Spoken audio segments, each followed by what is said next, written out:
Welcome to today's Explainer. I am absolutely thrilled to guide you through this journey. Today, we're uncovering the architectural blueprint of a modern, highly successful school system in the Philippines.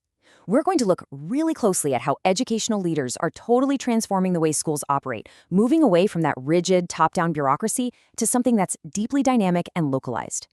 If you've ever wondered how a massive educational institution actually creates real, on-the-ground change for its students, well, you are in the exact right place.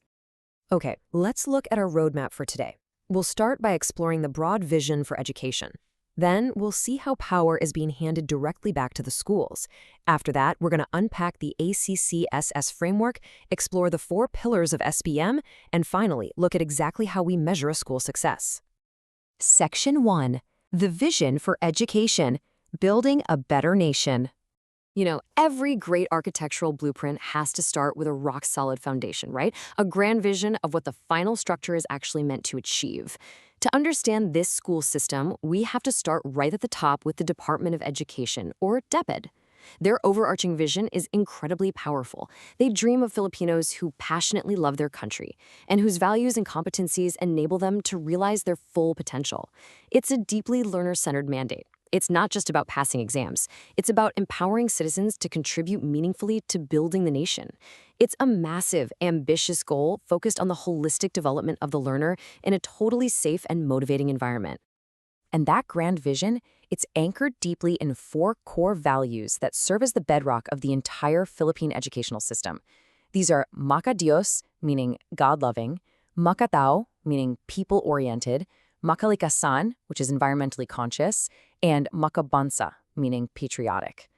Now, these aren't just nice-sounding words carved into a plaque somewhere. They are the actual guiding principles that influence how the curriculum is designed, how teachers talk to students, and how the school itself integrates with the local community. They basically ensure the whole system produces well-rounded, responsible citizens. Moving to Section 2, Power to the Schools, Decentralizing Authority. So, how exactly does a massive, centralized government department implement those grand values on the ground across thousands of completely different neighborhoods? Well, the answer lies in a concept called school-based management, or SBM. Let's cut through the jargon for a second. SBM simply means decentralizing decision-making authority. Instead of every single rule coming from a distant central office, that authority is handed straight down to the local school community. It literally shifts power to the principals, the teachers, the parents, and local leaders. Why? Because the people who are closest to the students are the ones best equipped to stimulate real, sustained improvement in their own specific backyard. To really humanize this whole bureaucratic idea, just think of that famous African proverb. It takes a village to educate a child. Education isn't a solitary endeavor at all. It's like a giant collaborative puzzle. When we talk about decentralizing power, we're recognizing that a school is deeply rooted in a neighborhood. The success of the child completely depends on that entire village stepping up to the plate. So who actually makes up this village, and why does it matter so much? Well, everyone has a very specific role to play. Teachers are there to facilitate and nurture every single learner. Administrators and staff, they're the stewards, making sure the environment is actually supportive enough for learning to happen. But here is the real game changer. The family, the community, and other local stakeholders are actively engaged to share the responsibility. The entire ecosystem is responsible for the child's success. That is a massive paradigm shift from the old model where parents just dropped their kids off at the school gate and walked away. Section 3. The Access Framework, Centering the Learner. Okay, knowing we need the whole village is awesome in theory, but we need a structural framework to make it work in real life. Enter the ACES framework. ACES stands for a Child and Community-Centered Education System. Translating that from policy speak into plain English, it means creating an educational system that is built 100% around the child and their specific neighborhood. The system literally has to morph and adapt based on real-world experiences to meet the everyday needs of its learners. Think of this ecosystem like a ring of interconnected puzzle pieces. Notice how local government units, non-governmental organizations, the private sector, and the community at large all fit perfectly together to support the school. Sure, there's a boundary to the school system, but it's an open, broken line. That means it's totally open to resources and collaboration from the outside. They all lock together to support the learner right there in the center. Let's actually break down the 2 halves of this idea. Being child-centered means the education is inclusive, healthy, and protective. It demands a totally safe, motivating environment for the kid. But on the flip side, being community-centered, that means treating the community as a crucial learning resource. The local culture, the local geography, the local economy, they are completely woven into the curriculum. The community isn't just watching from the sidelines. They have a fundamental right to, and a shared responsibility for, a quality education. Section 4. 4 pillars of SPM. Actionable structure.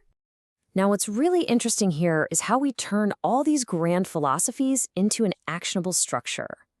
We rely on 4 foundational pillars of access. They are leadership and governance, curriculum and learning, accountability and continuous improvement, and finally, management of resources. I'm going to quickly unpack how each of these pillars completely shifts power from the center down to the local level. Let's group the first 2, leadership and curriculum. With leadership and governance, local leaders aren't just blindly following orders anymore. They're guiding the vision to respond to the unique, diverse makeup of their specific town or city. And for curriculum and learning, the lessons aren't just generic chapters from a textbook. They are collaboratively developed and anchored entirely on the community's own context. To put that into perspective, what a child learns in a coastal fishing town might be contextualized completely differently than what a child learns in a bustling urban center. Moving to the last 2 pillars, accountability and continuous improvement, alongside the management of resources. This is where the community itself builds a transparent accountability system. They are the ones monitoring the school's performance, celebrating the wins, and fixing the gaps. And when it comes to resources, whether that's funding, building materials, or even volunteer hours, they are collectively organized and managed with absolute transparency by the community for the community. Finally, Section 5, measuring school success, grading the framework. So the crucial point is, how do we actually know if a school is successfully pulling this off? Through self-assessments on their SMB level of practice, schools are graded on a really straightforward scale. 0 means there's no evidence of these principles at all. A rating of 1 means they are developing structures, they're starting to put the pieces together. But a rating of 2, that's the ultimate goal. That means the planned practices are fully implemented and 100% aligned with the access framework. Hitting that level 2 means the whole puzzle is totally complete. The parents, the local leaders, the teachers, and the students are all perfectly connected. The school is operating with true autonomy, shared governance, and complete transparency. They aren't waiting around for the central office to tell them what to do. They're continuously improving together as one unified, empowered village. Which leaves us with a really vital question to end on. What is your role in your local school's ecosystem? Whether you're a parent, a business owner, a local professional, or just a neighbor down the street, you are a piece of this puzzle. The blueprint for a better school system requires absolutely all of us. I really hope this explainer has given you the clarity to see how a decentralized, community-centered education system operates. And hey, maybe it's even inspired you to step up in your own community. Keep learning, stay curious, and I'll catch you in the next explainer.